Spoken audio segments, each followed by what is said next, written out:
Bapak-bapak, udah berapa malam Anda cuma tidur 2-3 jam? Mata melek terus sampai subuh, badan capek, tapi nggak bisa tidur. Tetap tonton video ini sampai habis.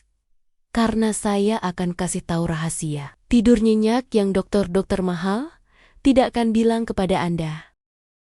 Assalamualaikum warahmatullahi wabarakatuh. Salam sehat dan bahagia untuk semua sahabat lansia sehat bahagia di seluruh Indonesia. Saya Dr. Vika, kembali lagi dengan informasi kesehatan khusus untuk bapak-bapak usia 50, 60, 70 tahun ke atas. Sebelum kita mulai, jangan lupa klik tombol subscribe merah di bawah video ini. Nyalakan loncengnya biar dapat notifikasi setiap ada video baru dan tulis di kolom komentar dari daerah mana Bapak berasal. Saya pengin tahu apakah masalah susah tidur ini dialami sama rata di seluruh Indonesia. Pak, saya mau tanya serius nih. Kapan terakhir kali Bapak tidur nyenyak dari jam 10.00 malam sampai pukul 5 pagi tanpa bangun-bangun? Kalau sudah lupa berarti Bapak nggak sendirian. Data menunjukkan 7 dari 10 pria di atas 60 tahun mengalami gangguan tidur. Tapi yang bikin sedih, kebanyakan pasrah aja. Bilangnya, ya namanya juga sudah tua. Padahal enggak gitu. Pak, usia bertambah bukan berarti kualitas tidur harus berkurang. Banyak pasien saya yang usia 70 tahun, tapi tidurnya kayak bayi setelah tahu rahasianya. Saya paham betul apa yang Bapak rasakan setiap malam. Badan sudah di kasur, mata sudah dipejamkan, tapi pikiran masih jalan terus kayak kereta api. Dengerin suara jam dinding, TikTok sampai kesal sendiri. Lirik HP. Udah jam kedua. Pagi, tidur sebentar, jam 3, bangun lagi. Begitu terus sampai subuh. Paginya badan remuk, kepala pusing, mood hancur. Betul. Enggak, yang lebih parah. Efeknya enggak cuma ke badan. Hubungan sama istri jadi renggang karena gampang marah. Main sama cucu nggak semangat. Ibadah jadi nggak khusyuk. Hidup terasa hambar. Padahal harusnya di usia emas ini, Bapak menikmati hasil kerja keras seumur hidup. Minggu lalu, Pak Sudarman dari Yogyakarta datang ke klinik saya dengan muka kusut. Dok, katanya saya seperti zombie. Hidup sih hidup, tapi nggak benar-benar hidup. Tidur cuma 3 jam sehari.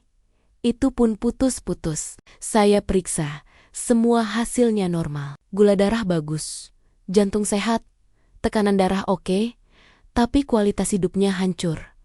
Gara-gara nggak bisa tidur. Beliau cerita lagi. Saya sudah coba segala cara. Minum susu hangat, olahraga sore, bahkan beli kasur baru yang harganya 10 juta rupiah. Tetap aja enggak bisa tidur nyenyak. Saya lihat matanya yang merah dan kantong mata yang hitam. Kasihan sekali. Nah, disinilah banyak orang salah paham.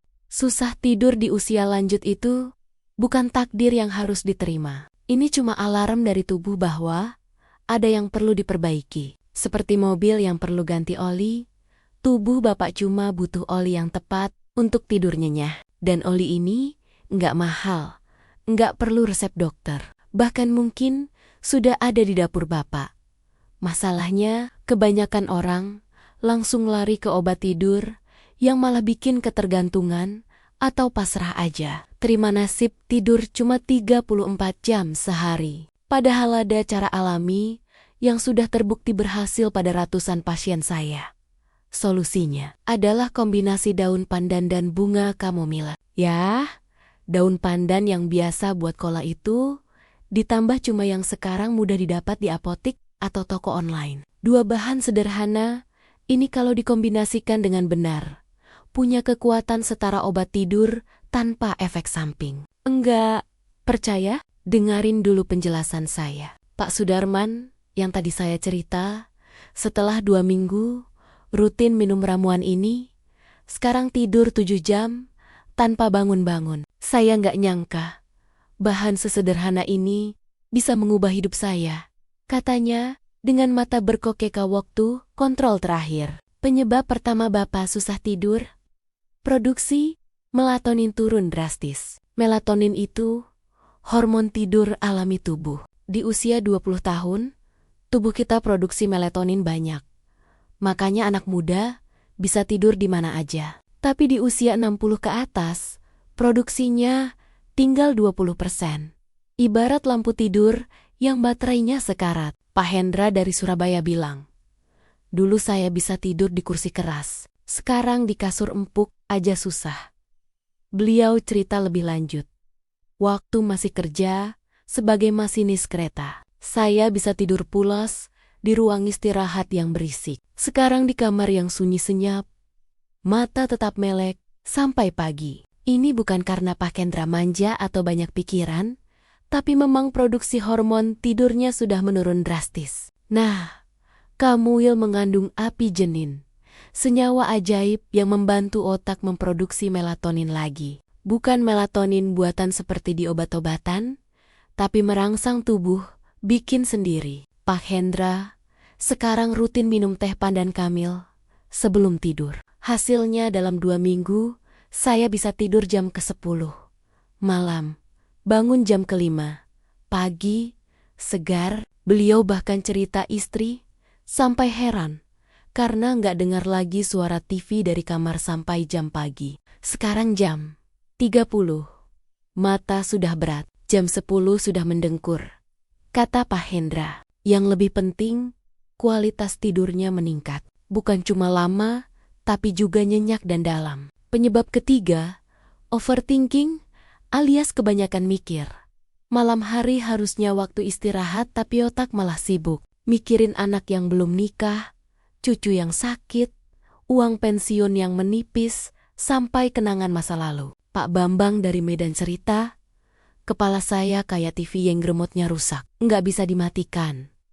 Beliau, pensiunan manajer bank yang terbiasa mikir terus. Dulu mikir nasabah dan target, sekarang mikir anak cucu dan kesehatan. Bedanya dulu ada jam kerja, sekarang 24 jam nonstop. Makin mau dipaksa tidur, pikiran makin liar kemana-mana. Dari mikir tagihan listrik sampai ingat teman SMA yang sudah 40 tahun, nggak ketemu. Daun pandan punya senyawa alkaloid yang fungsinya seperti tombol off untuk pikiran yang berputar-putar. Nggak bikin bodoh atau linglung ya, tapi bikin pikiran jadi tenang dan fokus untuk tidur. Pak Bambang sekarang bilang, pikiran saya jadi adem, kayak ada yang mijit-mijit kepola dari dalam. Enak banget. Beliau cerita, sekarang kalau mau tidur, minum teh pandan kamil sambil duduk santai di teras. Dalam 30 menit, pikiran sudah tenang, mata mulai berat. Enggak ada lagi acara konser pikiran tengah malam.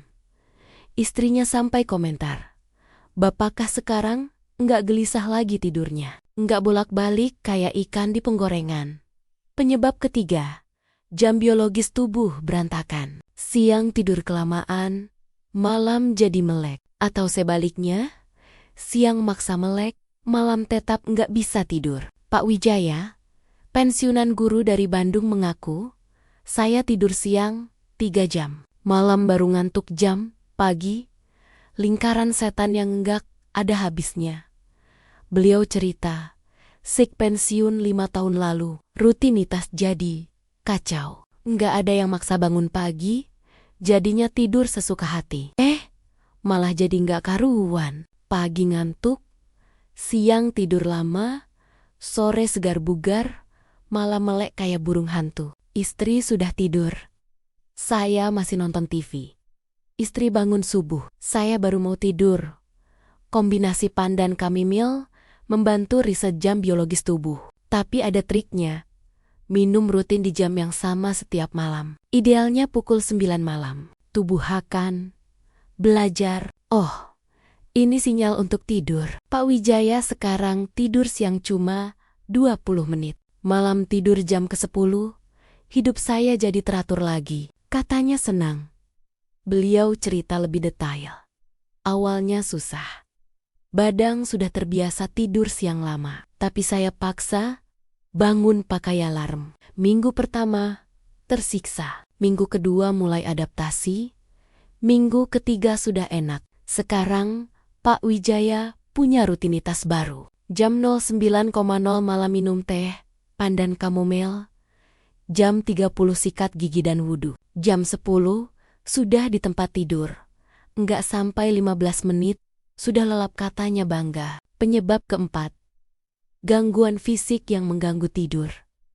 Kram kaki, tengah malam. Kebelet pipi setiap 2 jam, asam lambung naik atau nyeri sendi. Pak Santoso dari Jakarta mengeluh. Malam, saya bolak-balik toilet 5N kali. Tidurnya putis-putas, kayak nonton film yang sering iklan. Beliau pensiunan pegawai pajak yang punya diabetes ringan. Minum air dikit aja, sejam kemudian sudah kebelet. Belum lagi kram kaki yang tiba-tiba nyerang jam atau 3 pagi. Sakitnya bikin melek total, susah tidur lagi. Istrinya juga ikut tersiksa karena harus bangun setiap Pak Santoso ke toilet.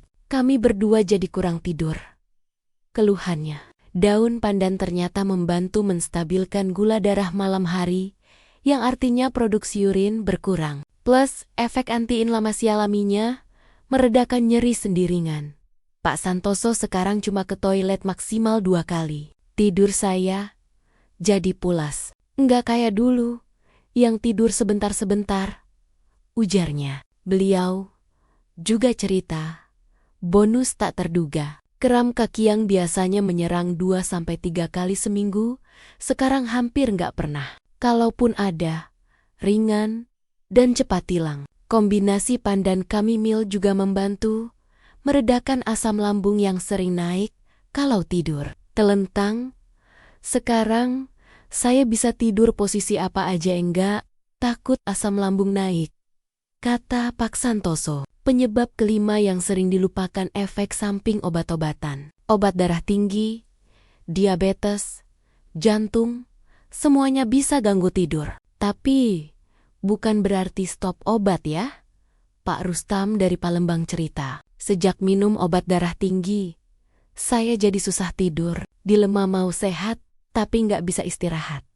Beliau pensiunan polisi yang harus minum 3 macam obat setiap hari. Dokter bilang obatnya harus diminum terus, tapi efek semetingnya bikin saya insomnia parah. Tidur cuma 2-3 jam, itu pun nenggak nyenyak. Pak Rustam sempat putus asa. Mau hidup sehat, kok malah tersiksa. Teh pandan chamomile nggak mengganggu kerja obat medis, malah membantu menetralkan efek sampingnya terhadap tidur. Pak Rustam tetap minum obat dokternya, tapi tambah ramuan ini. Sekarang tekanan darah terkontrol, tidur juga nyenyak, win-win solution. Katanya sambil tersenyum. Beliau minum obat seperti biasa pagi dan sore. Lalu malam jam 09.00 minum teh pan dan chamomile. Ajaib, dalam seminggu, tidur saya membaik drastis. Dokter juga heran, waktu kontrol, tekanan darah bagus, tapi saya kelihatan lebih segar. Pak Rustam sekarang jadi advokat ramuan ini di komunitas pensiunan polisi. Sudah 10 teman yang coba dan berhasil, katanya. Sekarang saya kasih tahu cara bikin ramuannya. Gampang banget. Ambil 3 lembar daun pandan segar, iris tipis-tipis, campur dengan 1 sendok teh bunga kamomil kering. Seduh dengan air panas 250 ml. Tapi jangan air mendidih ya. Cukup yang panas kuku. Tutup, diamkan 10 menit. Saring, tambah madu secukupnya. Minum 45 menit sebelum tidur dalam keadaan hangat. Kenapa harus hangat? Kenapa harus hangat? Karena minuman hangat membantu relaksasi otot dan melancarkan peredaran darah. Pak Sudarman punya tips tambahan? Saya bikin double portion sore hari. Simpan di termos. Jadi, malam tinggal tuang, nggak ribet. Kalau nggak suka madu, bisa pakai gula aren atau stevia untuk penderita diabetes. Tips supaya berhasil. Pertama, konsisten minimal 2 minggu. Kedua, matikan TV dan HP 1 jam sebelum tidur. Ketiga, Kamar tidur harus gelap dan sejuk. Keempat, jangan makan berat setelah jam malam. Kelima, kalau belum terbiasa, mulai dengan setengah gelas dulu. Pak, ingat Pak, ini proses Pak. Bukan sulap, tapi hasilnya dijamin memuaskan. Pak Bambang nambahin. Saya bikin ritual khusus sambil minum teh, saya baca doa atau zikir ringan. Double fact-nya badan rileks, hati tenang. Ada juga yang sambil dengerin murotal dengan volume kecil. Yang penting, bikin suasana yang mendukung tidur, kata Pak Wijaya. Bonus yang enggak disangka-sangka. Mood jadi lebih baik, tekanan darah lebih stabil, daya ingat membaik, dan yang paling penting hubungan dengan keluarga jadi lebih harmonis. Pak Sudarman yang saya ceritakan tadi bilang, istri saya heran. Saya jadi nggak gampang marah lagi. Ternyata kurang tidur bikin saya jadi monster. Beliau cerita, dulu sering bentrok sama istri gara-gara hal sepele. Sekarang lebih sabar, lebih pengertian. Cucu-cucu juga senang main sama kakek yang nggak gampang ngamuk. Pak Hendra nambahin, konsentrasi saya membaik. Bisa baca koran tanpa kacamata. Bisa ngerjain teka-teki silang yang dulu bikin pusing. Pak, umur boleh 60, 70, atau 80 tahun. Tapi bukan berarti Bapak harus terima nasib tidur cuma 3 jam sehari. Bapak sudah kerja keras seumur hidup. Sudah waktunya menikmati tidur berkualitas. Jangan tunggu besok atau minggu depan. Mulai malam ini. Daun pandan ada di pasar, kemile ada di apotek. Nggak ada alasan untuk menunda tidur nyenyak Bapak. Pak Rustam bilang begini. Saya nyesal, nggak tahu ramuan ini dari dulu. Berapa tahun saya sio-siokan dengan tidur yang enggak berkualitas. Jangan sampai Bapak menyesal seperti Pak Rustam. Investasi kecil untuk kesehatan yang luar biasa. Terima kasih sudah nonton sampai habis. Sahabat lansia sehat bahagia. Kalau video ini bermanfaat, jangan lupa like dan share ke grup WA keluarga atau teman yang butuh. Subscribe channel ini kalau belum. Nyalakan loncengnya dan komen pengalaman Bapak dengan insomnia di kolom komentar. Saya Derta Rahmat. Pamit dulu. Sampai jumpa di video berikutnya. Ingat Pak, tidur nyenyak adalah hak Bapak yang sudah terlalu lama hilang. Saatnya ambil kembali. Tetap sehat, tetap bahagia, dan selamat mencoba ramuan ajaib ini. Wassalamualaikum warahmatullahi wabarakatuh.